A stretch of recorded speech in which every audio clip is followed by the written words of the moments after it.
Boa noite, sejam bem-vindos ao Vexa Contos de Terror. Prepare-se porque hoje você vai ouvir relatos reais de entregadores que jamais esquecerão o que viveram nas ruas, no silêncio da madrugada, quando o inesperado se esconde atrás de uma porta, dentro de um carro ou até no peso de uma simples caixa. Aqui cada história é mais do que um relato, é um aviso, uma lembrança de que nem sempre quem bate sua porta é humano e que alguns destinos jamais deveriam ser aceitos. Antes de começarmos, me diga de onde você está assistindo agora, quero saber até onde a escuridão do Vexa já chegou. Se ainda não faz parte dessa comunidade, inscreva-se no canal e ative o sino. Sua presença aqui é muito importante e quanto mais vozes se juntarem, mais forte fica essa corrente contra o silêncio da noite. Agora, apague as luzes, coloque os fones de ouvido e mergulhe comigo nesses relatos perturbadores.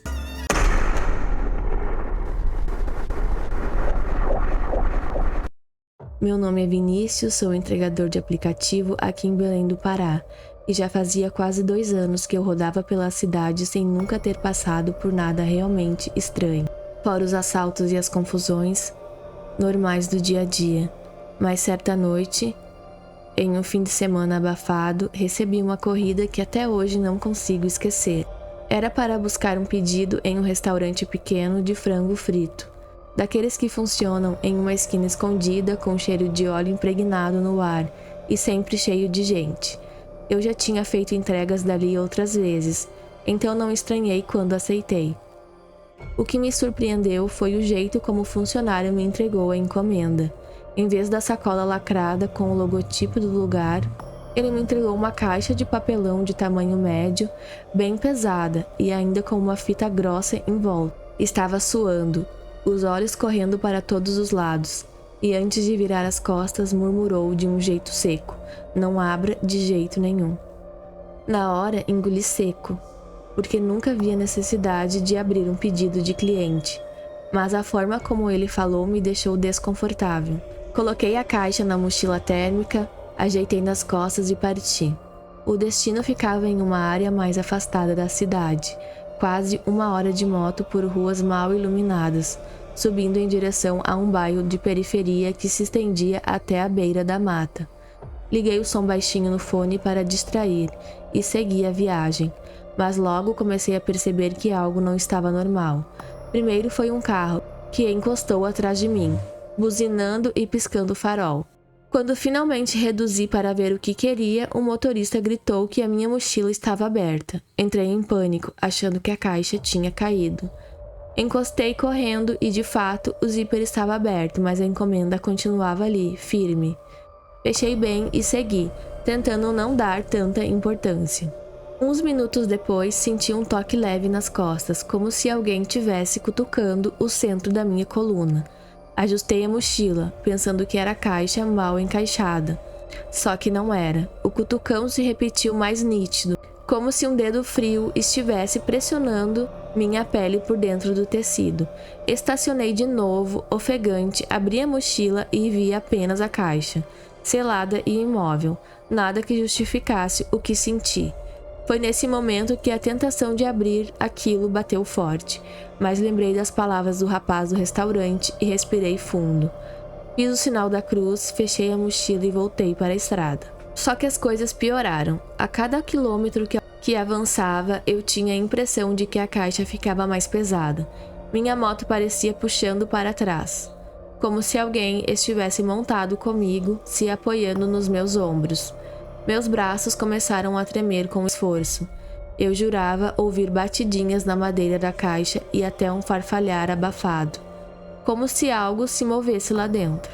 A sensação era de que eu não estava sozinho naquela viagem, que carregava mais do que um simples pedido de comida. Finalmente cheguei ao local indicado, uma casinha isolada, no alto de um morro, com uma cruz grande e fincada bem próxima, recortando o céu escuro.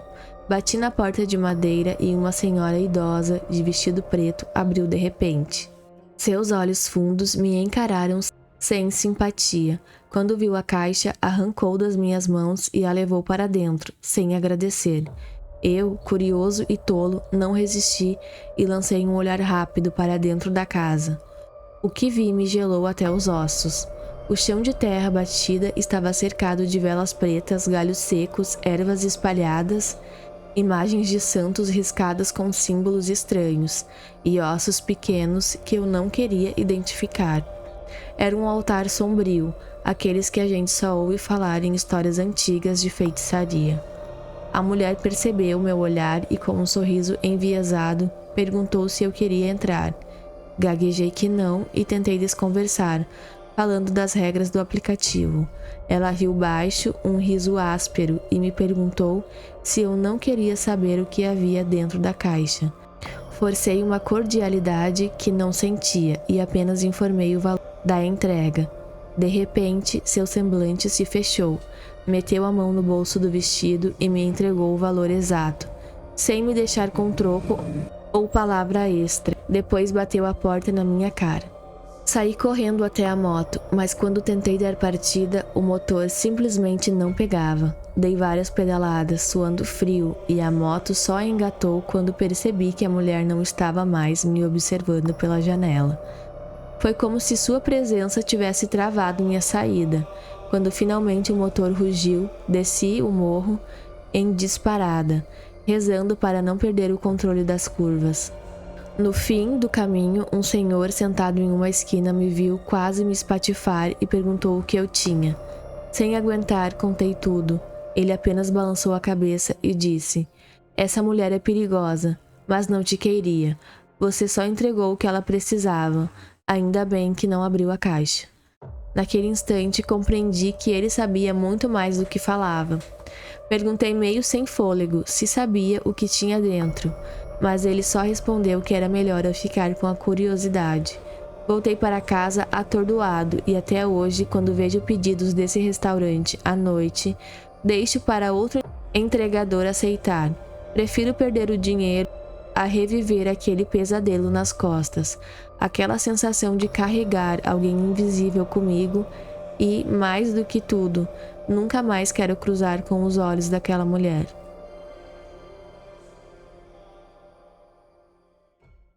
Meu nome é Anderson e comecei a trabalhar como entregador de aplicativo há alguns meses, aqui em Recife. Sempre soube que este trabalho tinha risco. Assalto, cliente estranho, endereço suspeito, mas nunca imaginei que acabaria vivendo algo que até hoje não sei se foi real ou fruto da minha mente em estado de pânico. Numa sexta-feira à noite, movimento forte, aceitei uma corrida que me pagaria bem pela distância. O endereço ficava numa comunidade afastada, em uma parte alta da cidade. O trajeto até lá já começou ruim. A rua era cheia de buracos, mal iluminada, parecia que eu estava entrando em um lugar esquecido. Senti aquele frio na barriga, típico de quem sabe que pode dar errado, mas continuei. Quando finalmente encontrei a casa, vi uma fachada simples, com algumas flores na entrada, tudo apagado. Conferi o número, era ali mesmo. Toquei a campainha, mas antes que eu terminasse, a porta se abriu sozinha. Uma menina apareceu. Não deveria ter mais do que 15 anos. Estava de vestido branco, cabelos escuros desgrenhados, olhos azuis intensos que não combinavam com a pele morena. O sorriso dela me desarmou por um instante, mas tinha algo esquisito. Segurava um sorriso largo demais, como se se divertisse com alguma piada da qual eu não fazia parte. Ela pegou as sacolas das minhas mãos sem cerimônia e, num tom baixo, perguntou: "Você veio sozinho, né?" Aquilo me pegou de surpresa. Gaguejei um sim, sem entender o motivo da pergunta. Ela me olhou fixamente, como se confirmasse algo, e depois me entregou uma nota de 50 a mais, dizendo que eu podia ficar com o troco. Eu estava cansado e feliz com a propina inesperada, mas não consegui afastar o arrepio que subiu pelas minhas costas. A garota fechou a porta lentamente, sempre sorrindo, e me desejou uma boa noite. Naquele momento, tentei esquecer o detalhe da pergunta e caminhei até meu carro. Mas quando abri a porta e sentei no banco do motorista, algo chamou minha atenção. Um reflexo no vidro do banco de trás. Virei rápido, o coração disparado. Mas não havia ninguém. Olhei embaixo dos bancos, atrás, tudo vazio. Suspirei aliviado e liguei o carro.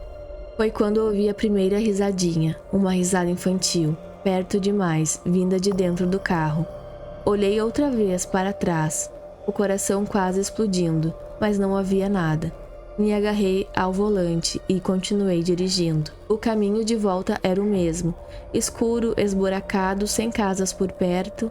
Então veio outra risada, dessa vez clara, como se duas crianças estivessem brincando no banco traseiro. Senti meu corpo inteiro gelar. Eu não queria olhar no retrovisor, mas minha visão periférica captava movimentos atrás de mim, como se sombras se mexessem. A cada quilômetro, o ar dentro do carro parecia mais pesado. Minha nuca formigava e eu já não respirava direito. Até que um buraco me fez pular no banco e, sem querer, meus olhos se levantaram para o espelho. Eu vi 2 meninos, aparentando uns 8 ou 9 anos, sentados no banco de trás, rindo como se fosse uma grande diversão me ver em desespero. A gargalhada deles ecoou como se o carro inteiro fosse uma caixa de ressonância.